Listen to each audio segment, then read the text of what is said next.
Então, tchau Luiz, tchau Márcio, tchau Rogério.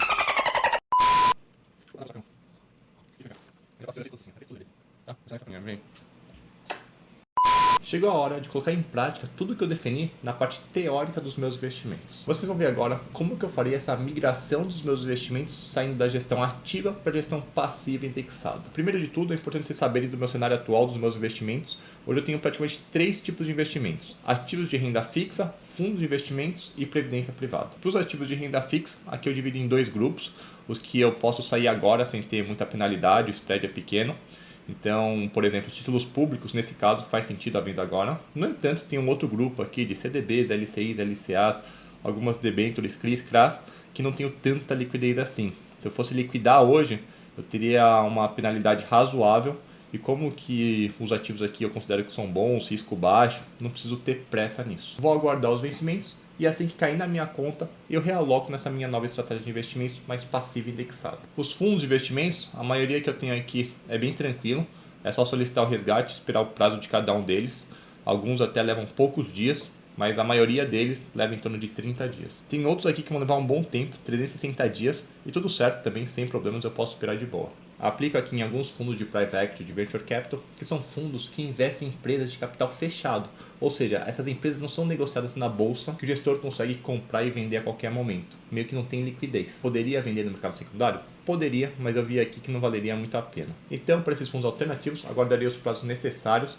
Alguns levam até de 8 a 10 anos. Mas como já se passaram alguns, aguardarei os demais. Esses prazos são realmente longos, inclusive eu sabia disso na hora que eu investi, até porque o gestor precisa selecionar muito bem as companhias, investir, ajudar no crescimento, para depois vender e aí sim entregar o retorno para os investidores. E isso leva tempo. E para mim tudo certo, porque esse recurso não preciso no curto nem no médio prazo, então eu vou aguardar aqui e ficar na torcida que esses gestores consigam bons resultados. Uma estratégia interessante que eu vou adotar nos resgates dos fundos é aproveitar a compensação de fundos que existe na XP Investimentos. Já ouviu falar em compensação de fundos? É um serviço da XP que possibilita uma compensação de perdas em diferentes fundos de investimento com a mesma classificação tributária. Por exemplo, imagine que você obteve um prejuízo de R$600 no fundo A após a realização de resgate nesse produto. Já no fundo B, sua rentabilidade foi de R$1.000 e na hora que você decidiu fazer o resgate, deveria pagar ao governo R$200 de imposto de renda, supondo uma alíquota de 20%. Ao usar a compensação com esses dois fundos, o valor do prejuízo do fundo A pode ser subtraído da base de imposto do fundo B, aquele que você teve lucro, desde que ambos tenham a mesma classificação tributária. Assim, ao invés de pagar R$200 de imposto de renda, você pagaria 80, uma economia de R$120. A boa notícia é que para garantir esse benefício, você não precisa fazer nada. Na plataforma da XP, a compensação é feita de forma 100% automática. Para consultar se você tem saldo a compensar, clique em Produtos, Fundos de Investimento, Compensação de Fundos. Esse é mais um dos benefícios que oferecemos com o objetivo de ajudar o brasileiro a investir cada vez mais e melhor. Traga seus fundos de investimentos para a XP e aproveite.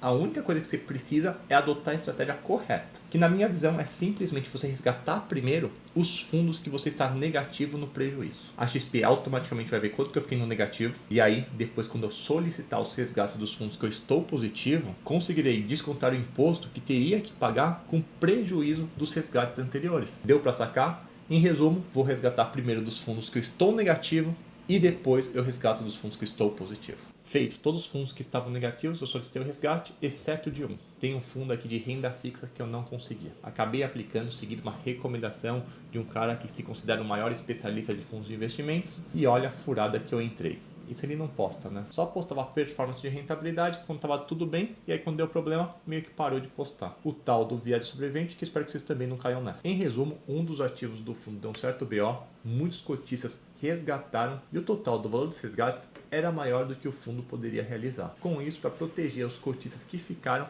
ele resolveu fechar. Não que eu achei a decisão errada, mas isso me serviu muito como aprendizado. Em um fundo que aplica em ativos de baixa liquidez, estar junto com outras pessoas, cotistas, investidores que não estão alinhadas com você, que vão se desesperar a qualquer momento, efeito manado, algo do tipo, saiba que você pode ser muito prejudicado por causa disso, como foi o meu caso. Agora, paciência, vou ter que aguardar a reabertura do fundo, que eu não sei quando vai ser, espero que seja logo. E quando reabrir, ainda vou ter que esperar mais 120 dias de cotização. Pois é, muito obrigado, o rei dos fundos de investimentos, que acabou me recomendando essa daí.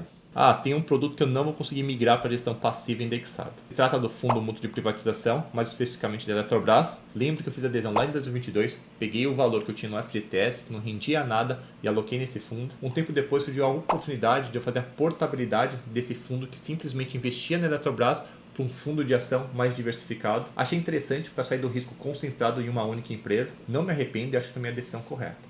No entanto, esse tipo de fundo, eu não tenho várias opções para escolher entre a gestão ativa ou a gestão passiva. Eu só tinha a gestão ativa. Não me arrependo, faria tudo de novo hoje. Indo para a Previdência, aqui vai ser muito mais fácil, uma vez que não precisarei pedir resgate pela troca do fundo, basta solicitar a portabilidade. Ou seja, não precisarei pagar imposto de renda e o prazo que eu já deixei investido na Previdência, isso não zerará. Isso é importante porque nas Previdências eu optei pela tabela regressiva, que depois de 10 anos o imposto de renda cairá para 10%. E quando eu faço a portabilidade, o prazo que eu investi lá no início permanece. Então já vou solicitando as portabilidades aqui. Fazer essa migração da gestão ativa para a gestão passiva não está sendo fácil. Não por ser algo complexo, mas sim por meus vieses e minhas emoções. Sair de uma posição que você está no prejuízo, no negativo, não é nem um pouco fácil. Temos muita aversão à perda. Sentimos 2 vezes mais a perda do que o ganho. Assumir esse prejuízo não é nada tranquilo. E se depois de uma semana que eu resgato, esse mesmo ativo sobe e dispara? E aí pode entrar um outro viés, que é a aversão ao arrependimento. Uma outra coisa que acontece com muitos investidores, inclusive comigo, é a ancoragem dos preços que a gente entrou. Ficamos tentados a esperar chegar nesse preço para depois vender ou resgatar. Mas o fato é, não importa o valor que nós investimos no fundo ou o preço que pagamos na nossa ação. Essa informação tem zero de relevância na decisão se a gente vai continuar com o ativo ou se vamos vendê-lo. Isso porque, nesse meio tempo, muita coisa pode ter mudado, inclusive os fundamentos desses ativos. E com base nessas novas informações, fundamentos e premissas, o preço que a gente comprou lá atrás não justifica mais. O valor mudou. O pensamento tem que ser o seguinte: hoje, se eu tivesse tudo em caixa, com liquidez, o que eu faria? Aplicaria nesse fundo? Compraria essa ação? Se a resposta for não, você tem que vender a sua posição. Então, tchau Luiz, tchau Márcio, tchau Rogério. E só por curiosidade, fiz até um levantamento bem rápido aqui dos fundos que tenho. Somando tudo, dá uns 70 fundos e previdências de uns 50 gestores diferentes. Uma porrada. Daí eu fui ver quantos bateram no mercado, desde quando eu apliquei. Cerca de uns 37 bateram no mercado e 63 não conseguiram. Vale ressaltar que a janela de alguns é bem pequena, não podemos tirar conclusões com prazos curtos, especialmente os mais arrojados e voláteis. Mas enfim, eu só fiz isso por curiosidade mesmo, e pela estatística ainda tive sorte, porque o índice de fracasso na média é maior que isso. E vou te falar que alguns eu não vou conseguir resgatar nesse exato momento. São os fundos que sobreviveram, tiveram ótimos resultados, mesmo cobrando taxa de DM, performance, têm batido seus índices de referência, ou seja, têm batido a gestão passiva e, para complicar ainda mais uma decisão, são fundos que estão fechados. Ou seja, se eu resgatar hoje, se eu me arrepender amanhã, eu não consigo voltar. O gatilho de escassez me pega muito nesse ponto e, juntando com a alta performance, fica difícil resgatá-lo. E aí ainda entra o excesso de otimismo, o excesso de confiança, que torna essa minha decisão muito mais difícil. Mas tudo bem, estou levando de boa isso, até porque de dezenas de fundos que eu possuo, são apenas alguns que cabem na palma da minha mão.